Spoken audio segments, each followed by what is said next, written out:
walba maalintiisa farxadda waa in lala qaybsadaa. Waxaan leenahay Kabtan Ayuub hambalyo ayaan leenahay iyo marwadiisa Ifraax Sandheere oo meherkoodu ka dhacay magaalada Garowe. fadlan muuqaalka leegaree siina share garee barnaamijyada halkaan aan ku soo gudbino commenti hambalyo oo amaana u soo qor labada lamaane oo calmaday oo dhaqankeena iyo diinta islaamka isku calmaday Kabtan Ayuub iyo Ifraax Sandheere oo meherkoodu ka dhacay magaalada Garowe ee maamulka Puntland. Kabtan Ayuub iyo Ifraax oo ku sugan dalka Jarmalka ayaa meherkoodu ka dhacay caasimadda maamulka Puntland ee Garowe. waxaanu leenahay hambalyo Ifraax iyo Kabtan Ayuub.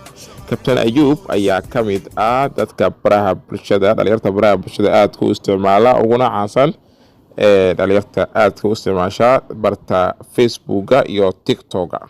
Kabtan Ayuub waxaa dadka bulshada aad u baray wariye loo yaqaano Daahir Calasow oo ay saaxiibo dhow yihiin mararka qaar ah iskhilaafa ama waxyaabo qaar ah ku wada heshiinayna oo dagaal soo dhaxgala markii la yimaado arrimaha qabiilka. Kabtan Ayuub ayaa ku adag dhanka qabiilka inkastoo halkaasi laga marin badan ay barta TikToka qaab qabiil ah isku balansadeen ninka loo yaqaano Cabdiqaadir Booska oo marar badan walkaasi ku garaac ama ka guuleystay Cabdiqaadir Booska asagoo matalaya beesha hawi halka Kabtan Ayuub oo matalayay beesha Daarood Majarteen u wacan jiray. Kabtan Ayuub halkaasi ayuu guul weyn ka gaari jiray.